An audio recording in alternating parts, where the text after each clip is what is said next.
Então,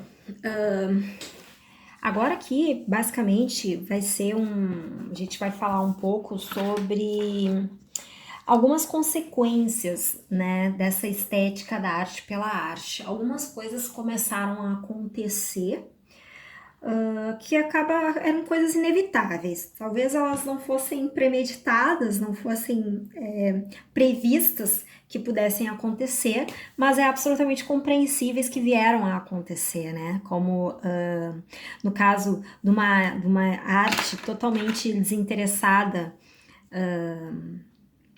da vida, né, no caso do seu fora, era compreensível que essa estética acabasse se voltando para o exotismo e para as virtualidades, né? E aí aqui o Aguiar e Silva vai chamar isso assim, né, de fuga. Então ele vai passar um tempo aqui no texto falando sobre a fuga, sobre a evasão, como é que isso como é que isso acabava se manifestando, né? Como isso acabou acontecendo e que relação isso tem absoluta, assim, com essa ideia da arte pela arte, né? Então, essa fuga à realidade circundante era uma defesa contra as tentações impuras que poderiam assaltar o artista. E o exotismo ofertava à imaginação a originalidade impressionante, porque de alguma forma precisava buscar conteúdo em algum lugar. Tinha que ter uma fonte de conteúdo. O conteúdo não poderia ser capturado do mundo do fora, na tecnologia, na ciência, na política, na filosofia, na moral, não dava, na ética. Tinha que separar a arte de tudo isso. E então, se pensando na arte como uma fantasia, como uma inspiração, a criação individual, a evolução moral, no sentido de moralidade, né? Lá se sentar, vencer os próprios vícios e tudo mais. Nesse sentido, essa fuga para as virtualidades, para aquilo que não era do mundo real, acaba se concretizando, de certa forma sendo manifestada na literatura através né, da estranheza, das paisagens, as figuras humanas de costumes, a cor intensa que deslumbra o olhar ou as melodias e os ritmos de sabor inédito, enfim. O exotismo no tempo, a arte pela arte reencontra depois do parêntese medievalista dos românticos a antiguidade greco-latina. Então, para poder manifestar isso, eles acabaram voltando, né, a beleza, para buscar o conteúdo do belo, da arte, da beleza, eles acabaram voltando lá para né, a antiguidade greco-latina. Era onde eles tinham, em grande parte, o principal, sei lá, arcabouço de conteúdos, né, a fonte principal de conteúdo para eles. Então, ante a fealdade e a vileza da realidade cotidiana e circunjacente daquele tempo que eles estavam, erguia-se esplendoroso o mármore rítmico dos templos de Acrópole. Então, né, então a gente tem assim, tanto os parnasianos, os românticos, os simbolistas, os surrealistas, eles buscaram esse exotismo, né? Então, vamos tentar aqui perceber isso. O exotismo. Bom, então tá, tem um poema aqui, né? Vamos dar uma lida nesse poema aqui.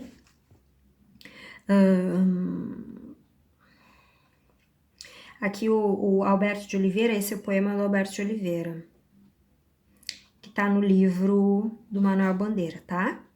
É um poema parnasiano, é um exemplo, e que ele se, né, ele se utiliza de entes mitológicos magicamente seduzidos pela flauta de Pan. Da agreste cana a módula toada, da Arcádia pelos íngremes outeiros, vinham descendo em lépida manada, lestos brincões os sátiros ligeiros. E a flébil voz da flauta soluçada, de ternuras, soava entre os olmeiros. Já nas grutas das náiades, em cada sopro lhe ouvem os ecos derradeiros. Hamadríades louras palpitando estão no líber das árvores, donosas na peia saltam do olivedo em bando.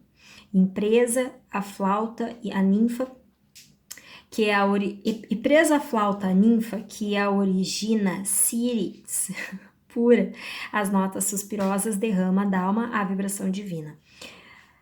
Então, daí ele coloca aqui, né, que, bom, a gente tem vários elementos greco-romanos, né, além dos nomes, a ninfa, vibração divina, né, vários nomes, assim, que não são comuns a nós, né, e mais outros elementos, né, a flauta, né,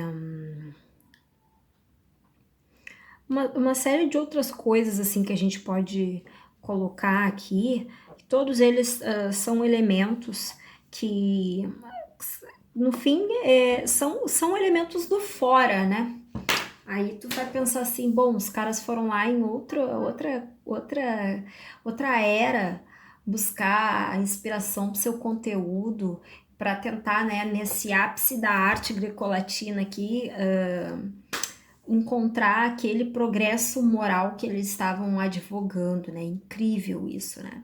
E o exotismo no espaço circunscreve-se quase sempre ao Oriente. Então, a gente tem o exotismo, a fuga para o exotismo, a gente tem no tempo. Então, no caso aqui, eles foram para uma outra época, e no espaço. No caso de que os caras, eles realmente viajavam. Eles, ó, aqui, ó, Flaubert percorreu a Síria, o Egito, e outras vezes, quando o cara não podia viajar, era um exotismo imaginário, então ele viajava através do conhecimento que ele tinha, recriando imaginariamente os conceitos. E aí, a gente tem assim, né, que a beleza, né, beleza não deriva do mundo natural, não é fruto de uma imitação da natureza. Pelo contrário, a natureza tem de imitar a arte para ascender a beleza. Isso daqui, no romantismo, a arte imita a natureza. Para o parnasianismo, a natureza imita a arte.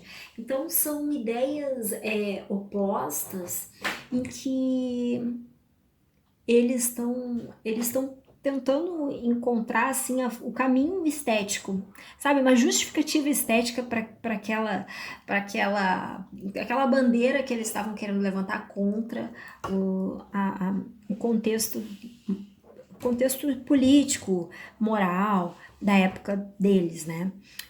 Então, só através de um transfigurador batismo do espírito, de uma interioridade que o homem confere às coisas, é que o mundo natural adquire dimensões de beleza.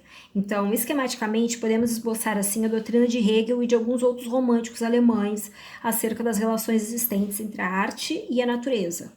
Tá? Então, assim, Hegel determinou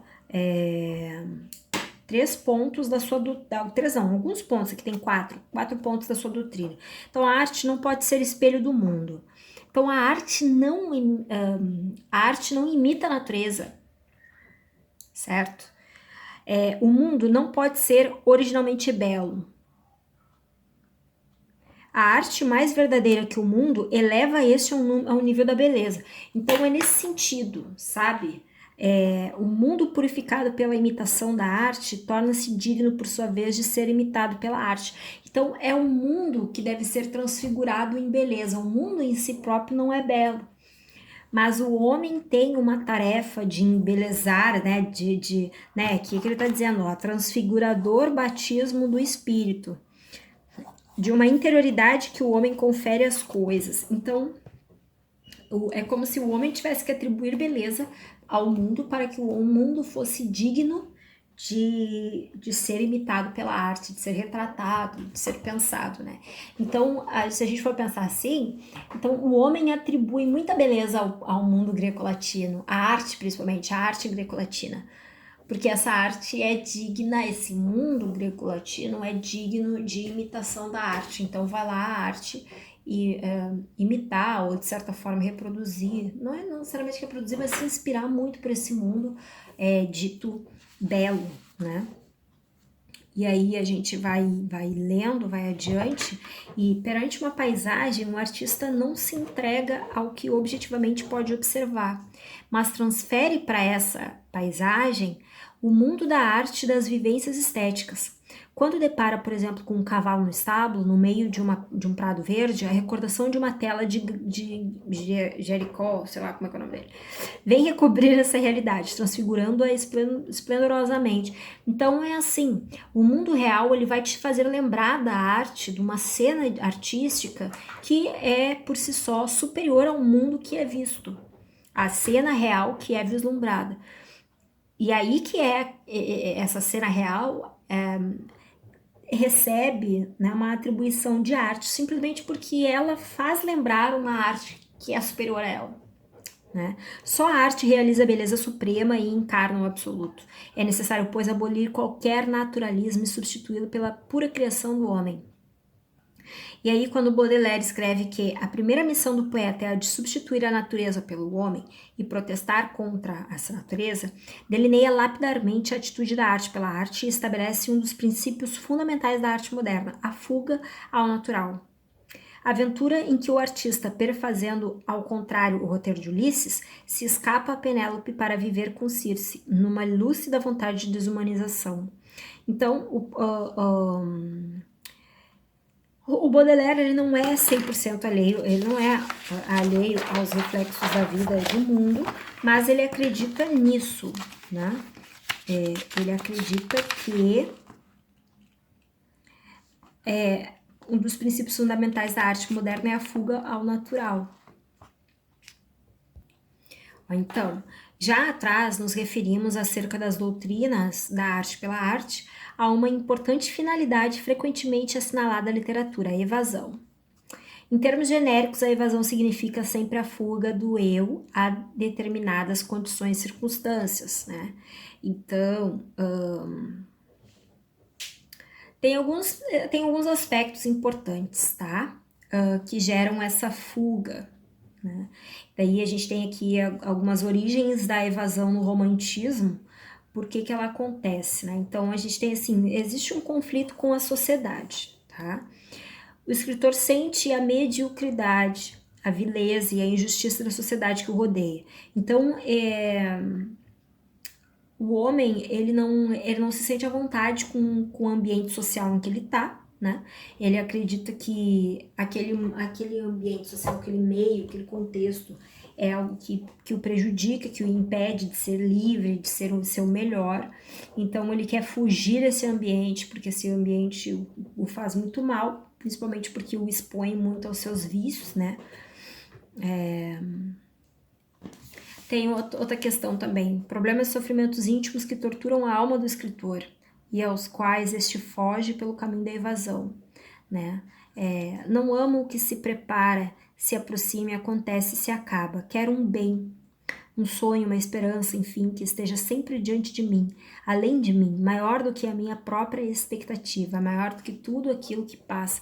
Então existe aqui uma certa idealização, sabe? Um desejo de alguma coisa, é uma idealização das coisas, sabe? Então, esses problemas, esses sofrimentos íntimos do próprio escritor, digamos assim, e que aí ele perpassa isso sempre assim, né, a voz do eu lírico, o personagem principal, sempre tem uma entidade literária, né, um personagem, um eu lírico que acaba manifestando alguns desses sentimentos, tanto tédio, sentimento de abandono, solidão, angústia, o destino frustrado e tudo mais, né,